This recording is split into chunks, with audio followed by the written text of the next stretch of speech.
कोई भी indicator support resistance या चार्ट पैटर्न को यूज किए बगैर आपने किस तरह से सिंपल चार्ट के ऊपर ट्रेड लेनी है वो चीज़ आपको बताने वाला हूँ और उसकी एक्यूरेसी आप खुद देख लेंगे जब आप बैक टेस्टिंग इसकी करेंगे अपने चार्ट के ऊपर तो आपको पता लग जाएगा कि ये चीज़ मोर देन 75% जो है वो काम करती है।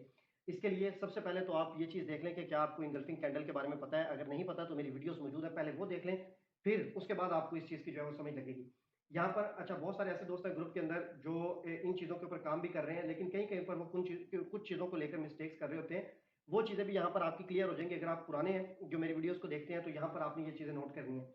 अच्छा, मैंने इस चीज़ के ऊपर आपको बताया है कि अगर आप एक सिंपल ट्रेड लेना चाहते हैं, इसके लिए ये चीज़ जिसके ऊपर हम इंगल्फिंग बाय बन के ब्रेक होती है या इंगल्फिंग सेल बन के ब्रेक होती है, उसके ऊपर हम किन पैरामीटर्स की बेस के ऊपर जो है वो ट्रेड लेते हैं।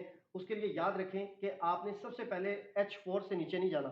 H4 एक बहुत अच्छा टाइम है जिसके अंदर आपकी एक्यूरेसी बढ़ जाती है। अगर आप नीचे जाएंगे ट्रेड तो आपको ज़्यादा मिल रही होंगी, लेकिन उसकी एक्यूरेसी फिर उतनी नहीं रहेगी। तो ये बेसिक बेसिक चीज़ें जो मैं आपको वैसे ही सिखा रहा होता हूँ, अगर आप इनको फोकस करके लर्न करेंगे तो आपकी ट्रेड बहुत ज़्यादा अच्छी हो जाएगी। अच्छा, यहाँ पर आप देखें कि अगर हमारे पास एक इनगल्फिंग जो है वो बनी है, उसके लिए हम वेट करते हैं सबसे पहले कि वो इनगल्फिंग बन के सबसे पहले जो है वो ब्रेक हो जाए। यहाँ पर एक इनगल्फिंग बनी बाय के लिए, ठीक है। इसकी बहुत सारी एग्जांपल चार्ट के ऊपर जो है वो पड़ी हुई हैं। आप खुद से अपने चार्ट के ऊपर देखेंगे तो आपको पता लगना शुरू हो जाएगा। जब एक इनगल्फिंग बन जाती है कंप्लीट, उसके ऊपर हम दो तीन तरह से ट्रेड लेते हैं। वो उसके ऊपर भी मेरी वीडियोस पड़ी हैं, लेकिन ब्रेक के ऊपर किन पैरामीटर्स को आपने फॉलो करना है वो चीज़ यहाँ पर समझें। इसको मैं थोड़ा सा मजीद जो है वो क्लियर कर देता हूँ। यहाँ पे ये चीज आप देखें कि जब एक इंगल्फिंग बाय यहां पर बन गई और वो इंगल्फिंग बाय बन के जब ब्रेक हो रही होती है, एक है कि मार्केट सिंपल तरीके से जो है वो ब्रेक कर दे उसको, यानी कि रेड कैंडल्स एक जो है वो रैली की तरह आए। एक कैंडल रेड बनी, दूसरी बनी, तीसरी बनी, चौथी बनी और उस एरिया को ब्रेक कर दिया। एक है ये तरीका का। दूसरा तरीका ये है उसको ब्रेक करने का कि जब वो ब्रेक कर रही हो तो वो उस एरिया को टच करते हुए एक इंगल्फिंग सेल की कैंडल जो है वो साथ बना दे, यानी कि ये जो एरिया है जिसके अंदर इंगल्फिंग बाय बनी थी उस एरिया के अंदर इंगल्फिंग सेल बना दे और ऐसी इंगल्फिंग सेल हो जो उस एरिया के अंदर बन रही हो या एटलीस्ट उसको टच कर रही हो। जिस तरह से ये देखिए आप, एक इंगल्फिंग सेल कैंडल यहाँ पर बन रही है, तो फिर या तो मार्केट फौरी तौर पे उसको यहाँ पर रीटेस्ट करेगी, आपने ट्रेड लेनी है, या जब भी मार्केट उस एरिया के अंदर आएगी उसको टच करेगी, उसके अंदर आपने सेल की ट्रेड के लिए जो है आप उसको देख सकते हैं अपने रिस्क को के जो है वो अकॉर्डिंग। तो ये एक एग्जांपल अभी मैंने आपके सामने रखी है। इसके अंदर क्या होता है कि सम टाइम इंगल्फिंग बाय बनती है और यहाँ पर एक रेड कैंडल बनी, फिर दूसरी बनी, फिर तीसरी बनी, यानी कि इंगल्फिंग सेल बन रही है लेकिन वो बन रही है ऊपर। फॉर एग्जाम्पल यहाँ पर इंगल्फिंग सेल बन रही है और मार्केट ने उसको, क्योंकि ये इंगल्फिंग सेल इस एरिया के साथ टच नहीं कर रही, तो ये इसके ऊपर हमने सेल के लिए ट्रेड नहीं देखनी। हमने ट्रेड देखनी है उस वक्त जब इस एरिया में से मार्केट डाउन साइड पे जा रही होगी तो इंगल्फिंग सेल बना के जा रही होगी, फिर चाहे वेरी नेक्स्ट कैंडल आ जाए या उसके बाद चार पांच कैंडल छोड़ के आएगी तो हम उसने उसके अंदर सेल की ट्रेड जो है वो देखनी है। एक तो एग्जांपल ये आपके लिए, जब आप इसको H1 के अंदर लेके जाएंगे वहां पर होगा क्या कि बार बार ऐसी कैंडल अगर बन रही होंगी तो आप कंफ्यूज होंगे और फिर आपके स्टॉप लॉस जो है वो लगने के चांसेस होते हैं।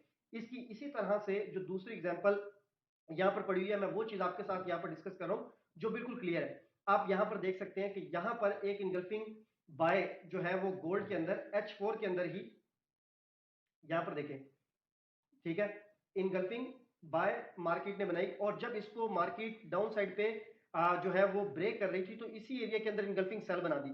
और जो इस एरिया के अंदर मार्केट ने इंगल्फिंग सेल बनाई है और उसके बाद एक तो यहां पर इंगल्फिंग सेल कंप्लीट की, उसके बाद वेरी नेक्स्ट कैंडल आई है और उसको मार्केट ने डाउन साइड पे जो है फेंक दिया है, और उसके बाद भी जब मार्केट उस एरिया के अंदर आई है तो बहुत टाइम उसी एरिया के अंदर, यानी कि उसको ब्रेक नहीं कर सकी अप साइड पे और मार्केट को दोबारा उसने ऑलमोस्ट जो है वो कोई 200 पिप्स के करीब डाउन साइड पे उसको मार्केट ले गई है।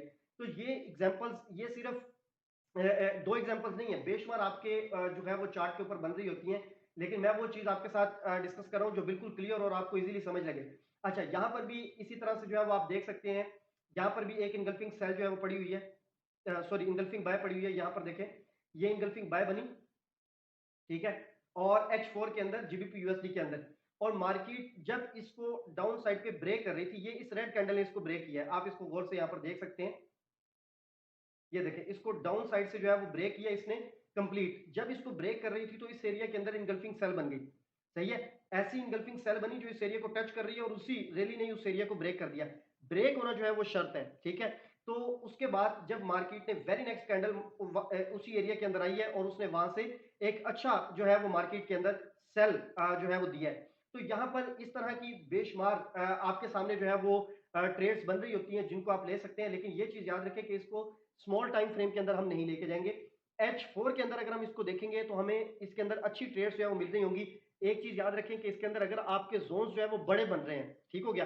तो फिर आपने क्या करना है कि उसके अकॉर्डिंग हमने लेनी उसी ज़ोन के अंदर से है और डिवाइड करके लेनी है। तो फिर आपने अपने रिस्क मैनेजमेंट को उसी तरह से ही रखना है कि ये ना हो कि अगर आपका ज़ोन 50 पिप्स का बन रहा है या 60 पिप्स का जो है वो ज़ोन बन रहा है और आप उसके अंदर बड़ी लॉट जो है ओपन करेंगे तो ज़ाहिर-सी बात है अगर वो स्टॉप लॉस की तरफ जाती है, तो फिर आपका बहुत ज़्यादा लॉस हो सकता है। तो इसलिए आपने लॉट इसकी छोटी रखनी है, H4 का टाइम फ्रेम है, जिसकी वजह से जब ये आपको जो है वो पिप्स देगी या प्रॉफिट देगी, तो वो फिर लॉन्ग टर्म के अंदर बहुत अच्छा होगा। तो आपकी स्मॉल लॉट साइज़ के ऊपर भी बहुत अच्छा प्रॉफिट जो है ये सेटअप आपको दे सकता है। तो इसकी एक बेसिक कंडीशन मैंने आपको बता दी है कि इस एरिया के अंदर ही इनगल्फिंग सेल का बनना ज़रूरी है, जब इनगल्फिंग बाय बन के ब्रेक हो रही हो। तो वो चीज़ हमें एक अच्छा बेनिफिट जो है वो दे सकती है। थैंक यू वेरी मच, बहुत शुक्रिया।